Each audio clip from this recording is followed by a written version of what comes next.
Mustajab, I Sianju, Yohanes Paulus Hendrata, Nancy Hendrata, dan Chi Chiang Ming.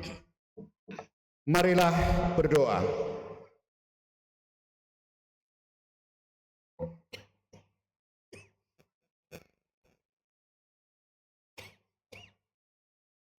Ya Allah, Engkau tidak melihat besarnya jumlah, tetapi ketulusan kami dalam mempersembahkan diri dan milik kami kepadamu.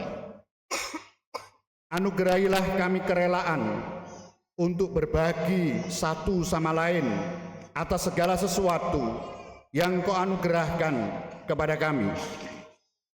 Bapa yang Maha Kasih, sore hari ini kami membawa saudara-saudari kami, Petrus Mustajab, I Sianju, Yohanes Paulus Hendrata, Nancy Hendrata, dan Chi Chiang Ming yang sudah Kau panggil. Berkenanlah Engkau menerima mereka semua dalam keabadian, setelah membersihkan jiwa mereka dari segala dosa.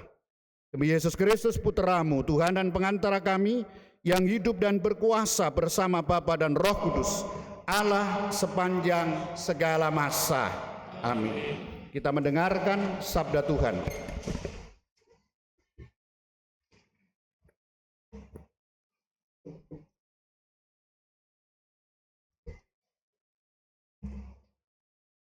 Bacaan dari kitab pertama Raja-Raja. Sekali peristiwa, Nabi Elia bersiap-siap lalu pergi ke Sarfat. Ketika ia tiba di dekat gerbang kota itu, tampaklah seorang janda sedang mengumpulkan kayu api. Elia berseru kepada perempuan itu, "Cobalah, ambilkan aku sedikit air dalam kendi untuk kuminum." Ketika perempuan itu pergi mengambil air, Elia berseru lagi, "Cobalah ambil juga bagiku sepotong roti." Perempuan itu menjawab, "Demi Tuhan Allahmu yang hidup, sesungguhnya tidak ada roti padaku sedikit pun, kecuali segenggam tepung dalam tempayan dan sedikit minyak dalam buli-buli. Sekarang aku sedang mengumpulkan 2-3 potong kayu api. Sebentar lagi aku pulang dan mengolahnya bagiku dan bagi anakku. Dan setelah memakannya, maka kami akan mati."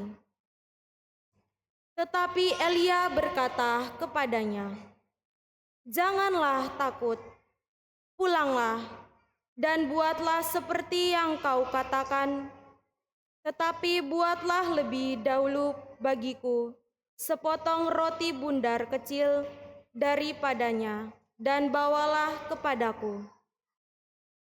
Kemudian barulah kau buat bagimu dan bagi anakmu.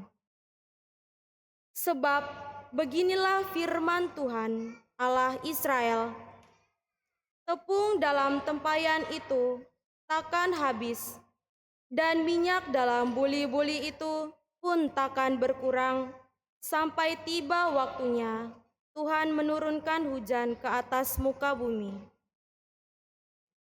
Maka pergilah perempuan itu berbuat seperti yang dikatakan oleh Elia. Maka Elia, perempuan itu dan anaknya mendapat makanan beberapa waktu lamanya. Tepung dalam tempayan itu tidak habis, dan minyak dalam buli-buli itu tidak berkurang, sesuai dengan firman Tuhan yang diucapkannya dengan perantaraan Elia.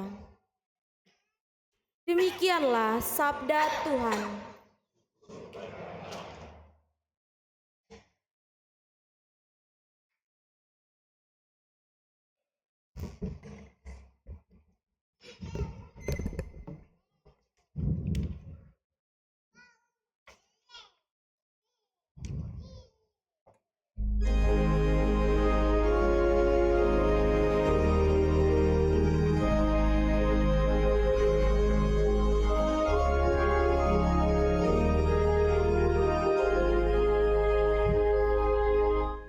Pujilah Tuhan, hai umat Allah.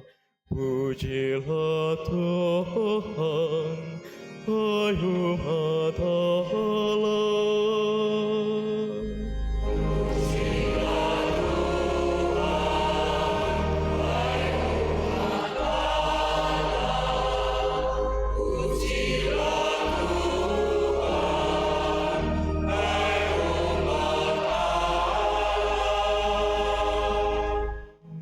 Allah yang menegakkan keadilan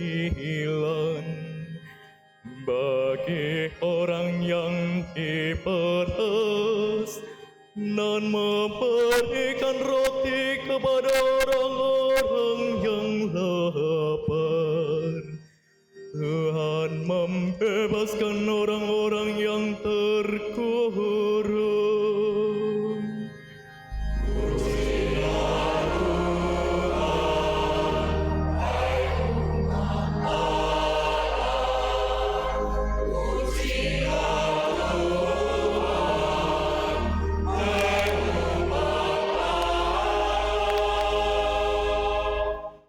Tuhan membuka mata orang buta. Tuhan menegakkan orang yang tertunduk. Tuhan mengasihi orang-orang benar.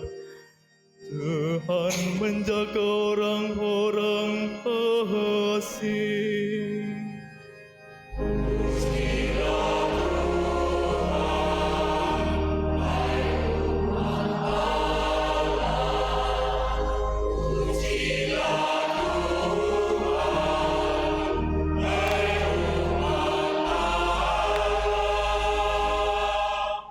Anak yatim dan janda didekatkannya kembali, tetapi jalan orang fasik dibengkokkannya.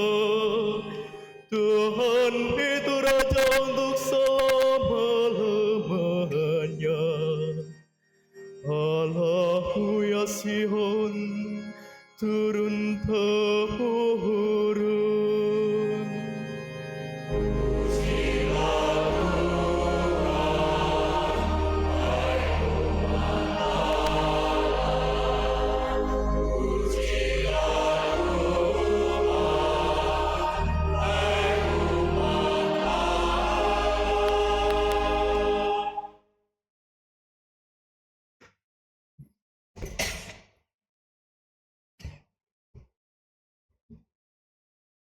Bacaan dari surat kepada orang Ibrani.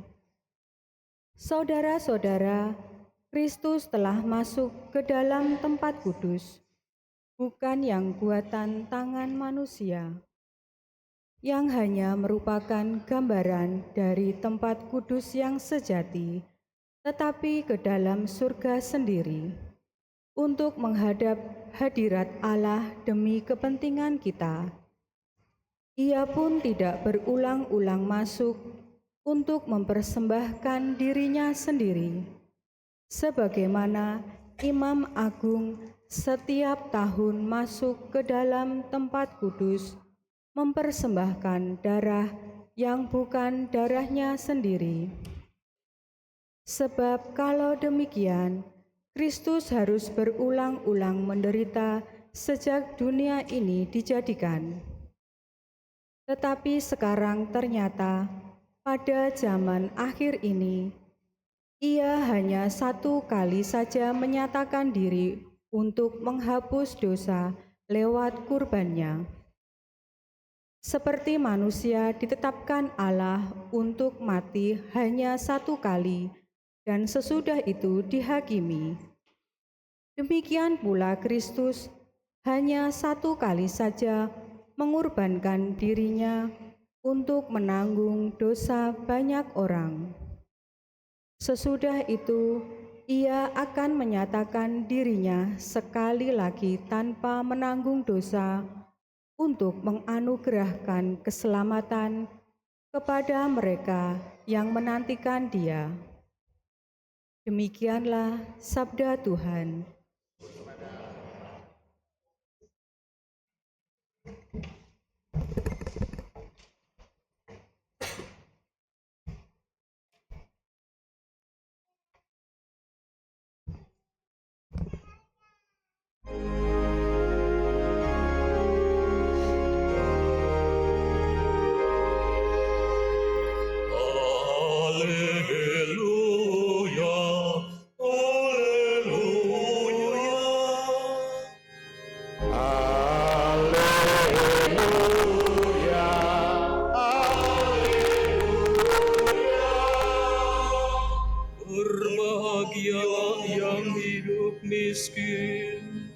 terdorong oleh Roh Kudus, sebab bagi merekalah kerajaan Allah.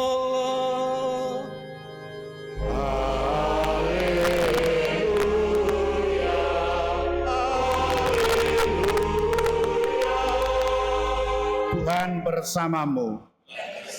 Inilah Injil Yesus Kristus menurut Markus. Dimuliakanlah Tuhan. Pada suatu hari dalam pengajarannya, Yesus berkata kepada orang banyak, "Hati-hatilah terhadap ahli-ahli Taurat yang suka berjalan-jalan memakai jubah panjang dan suka menerima penghormatan di pasar. Mereka suka duduk di tempat terbaik dalam rumah ibadat dan di tempat terhormat dalam perjamuan. Mereka mencaplok rumah janda-janda dan mereka mengelabui orang dengan mengucapkan doa yang panjang-panjang. Mereka ini pasti akan mendapat hukuman yang lebih berat." Pada suatu hari lain, sambil duduk menghadap peti persembahan, Yesus memperhatikan bagaimana orang banyak memasukkan uang ke dalam peti itu. Banyak orang kaya memberi jumlah yang besar. Lalu datanglah seorang janda miskin. Ia memasukkan 2 uang tembaga, yaitu uang receh terkecil. Yesus memanggil para muridnya dan berkata kepada mereka, "Sesungguhnya aku berkata kepadamu, janda miskin ini memberi lebih banyak daripada semua orang yang memasukkan uang ke dalam peti persembahan. Sebab mereka semua memberi dari kelimpahannya, tetapi janda ini memberi dari kekurangannya, semua yang dimilikinya, yaitu seluruh nafkahnya." Demikianlah Injil Tuhan. Terpujilah Kristus.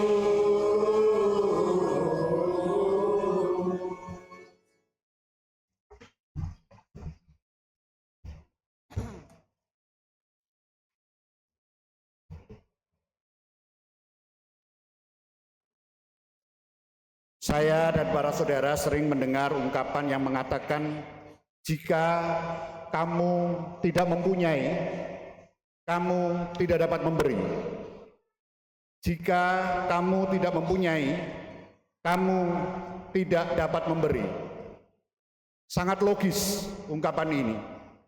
Bagaimana mungkin orang dapat memberi jika dia tidak mempunyai? Tetapi pertanyaannya dapat digali lebih lanjut, Bapak, Ibu, dan para saudara. Apa artinya mempunyai? Kalau Bapak Ibu ditanya, apa sih artinya mempunyai itu?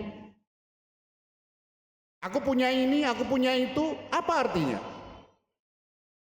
Tentu berbagai macam jawaban. Mempunyai waktu misalnya. Apa artinya mempunyai waktu? Apakah ada waktu yang longgar?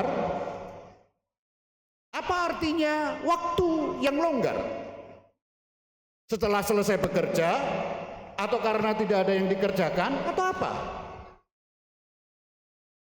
Mempunyai harta benda atau uang misalnya. Apa artinya mempunyai uang atau harta benda? Berapa besar dikatakan bahwa saya mempunyai harta benda atau uang? Berapa besar? Apakah jumlah yang besar itu? Berapa jumlah yang besar itu? Berapa jumlah yang besar itu? Apakah jika orang dikatakan mempunyai waktu, mempunyai uang, mempunyai harta benda, kepandaian, keahlian, apa sebenarnya mempunyai itu? Kita dapat memberi jika kita mempunyai, dan kita tidak akan dapat memberi jika kita tidak mempunyai. Kapan saya dan Bapak Ibu merasa sudah mempunyai? Kapan? 1.000 rupiah, 2.000 rupiah, 5 juta rupiah, 5 miliar? Kalau itu uang. Rumah 1, 2, 3. Kapan saya dan Bapak Ibu itu, aku sudah punya ini?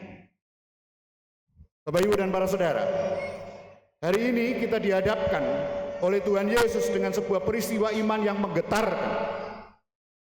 Rasanya Tuhan Yesus kurang kerjaan hari ini, sehingga dia sempat-sempatnya memperhatikan orang yang memasukkan uang ke dalam peti persembahan. Banyak orang kaya memberikan dalam jumlah yang besar, tidak disebutkan berapa jumlah yang besar itu. Datanglah seorang janda miskin. Seperti bacaan pertama, seorang janda miskin di Sarfat yang dijumpai Elia. Miskin artinya hanya bisa makan 1 kali untuk hari itu. Maka sesudah itu selesai, mati bersama anaknya. Artinya tidak tahu lagi apakah bisa makan atau tidak. Itu batasan miskin. Janda miskin ini memasukkan 2 duit. Artinya 2 pecahan, 1 pecahan dijadikan 1. Kalau di masyarakat kita 1000 itu pecahan paling kecil. Janda ini memasukkan 2.000 rupiah. Pecahan, 2 pecahan kecil jadi 1. Bapak Ibu dan para saudara. Kemudian Tuhan Yesus memanggil para muridnya dan berkata, sesungguhnya janda miskin ini memberi lebih banyak daripada semua orang yang memasukkan uang ke dalam peti persembahan itu. Sebab mereka semua memberi dari kelimpahannya, tetapi janda ini memberi dari kekurangannya. Semua yang ada padanya, seluruh nafkahnya. Tentu sabda Tuhan Yesus ini membongkar ungkapan saya dan para saudara yang sering didengar. Kita dapat memberi jika mempunyai. Kita dapat memberi jika mempunyai. Apa yang disebut mempunyai itu sebetulnya? Bapak Ibu dan para saudara, dari sabda Tuhan Yesus ini saya dan Bapak Ibu dapat melihat bagi banyak orang mempunyai adalah kelimpahan. Mempunyai bagi banyak orang adalah kelebihan. Ternyata bagi janda miskin ini memberi tidak harus mempunyai, tidak harus kelimpahan, tidak harus kelebihan. Ternyata janda miskin ini memberi justru dari kekurangan. Kekurangan kan berarti tidak punya apa-apa. Tidak masuk akal. Wong kurang kok memberi. Jelas tidak masuk akal. Oleh Tuhan Yesus justru ditegaskan, janda miskin ini memberi lebih banyak dari semua orang. Karena dia memberi dari kekurangannya, semua yang ada padanya, seluruh nafkahnya. Jelas ini bodoh sekali. Gak punya kok memberi. Lalu untuk diri sendiri bagaimana? Bodoh sekali. Jelas ini tidak tahu diri, sudah miskin berlagak memberi. Lalu untuk dirimu bagaimana? Bapak Ibu dan para saudara, apa yang bodoh bagi kebanyakan orang, justru di hadapan Tuhan Yesus dipuji. Lalu mengapa Tuhan Yesus memuji janda miskin yang hanya memberi sangat sedikit? Yang diberi penghargaan, yang diberi pujian, biasanya kalau nyumbang apa-apa begitu, yang diberi penghargaan, diberi pujian, yang diberi kehormatan, biasanya yang memberi yang paling banyak, lalu urutan yang terakhir sedikit-sedikit. Yang paling banyak, paling terhormat. Lalu apa yang membuat janda ini tetap memberi meski dari kekurangannya? Yang dilihat Tuhan Yesus adalah ketulusan hati mempersembahkan diri kepada Allah. Wujudnya memang memasukkan uang ke dalam peti, namun hakikatnya, namun substansinya, kesejatiannya adalah ketulusan hati. Yang dimasukkan ke dalam peti persembahan, hakikatnya adalah hati, tulusnya hati, bukan sebatas sejumlah uang. Ketulusan itu, inilah kerohanian sejati. Ketulusan hati mempersembahkan hidup kepada Allah, bukan sebatas sejumlah uang. Tapi disitulah ada ketulusan untuk Allah atau kepada Allah. Jadi memasukkan uang ke dalam peti persembahan bukanlah tindakan biasa, bukanlah sekedar sumbangan, bukanlah sekedar urunan, bukanlah sekedar donasi, tetapi sungguh sebuah tindakan rohani yang ilahi seluruh hidupnya. Tuhan Yesus memuji seorang janda miskin. Namun di sisi lain, Tuhan Yesus mencela para ahli Taurat hanya melakukan kegiatan rohani. Berdoa panjang-panjang, selalu tampil di depan rumah ibadat, memakai pakaian ibadat, jubah yang panjang-panjang. Semuanya itu dilakukan untuk mengelabuhi orang. Dengan kata lain, para saudara, kegiatan rohani dilakukan manusia untuk kehormatan dirinya sendiri. Orang bisa saja, saya dan Bapak Ibu melakukan kegiatan rohani di mana-mana. Kegiatan rohani apapun bisa. Apalagi sekarang dipermudah dengan internet. Tetapi tanpa kerohanian yang benar, hanya sekedar berkegiatan saja.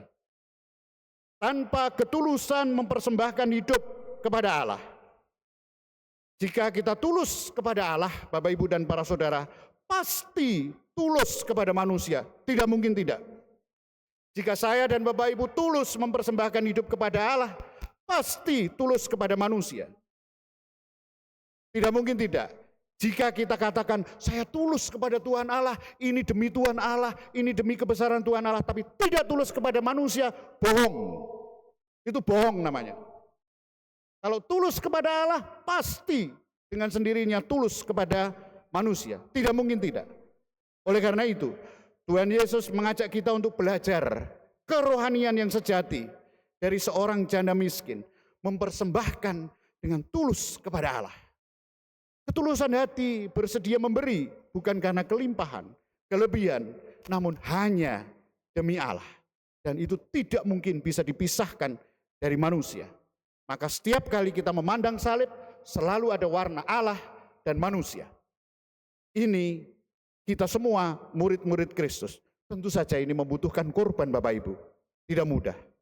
Maka kerohanian sejati berbeda dengan kegiatan-kegiatan rohani.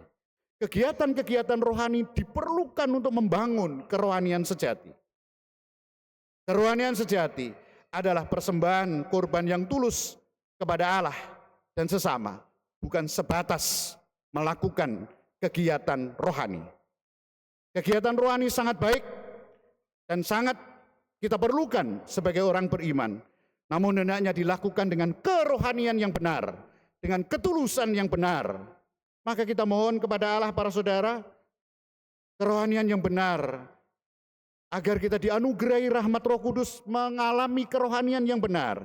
Sehingga semua kegiatan rohani yang kita lakukan sungguh bernilai ketulusan, sungguh bernilai keilahian, sungguh demi kemuliaan Allah. Berkat Allah senantiasa menyertai kita semua. Amin. Kita hening sebentar Bapak Ibu dan para saudara. Selama ini apa saja yang sudah kita jalani dengan tulus sebagai orang beriman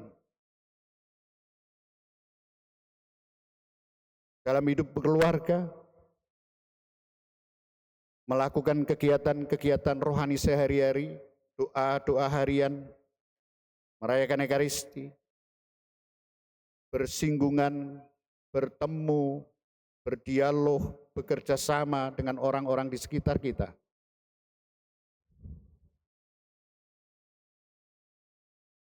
Ketulusan macam apa yang sudah kita bagikan? Apa saja hambatan yang membuat kita seringkali ragu-ragu untuk tulus?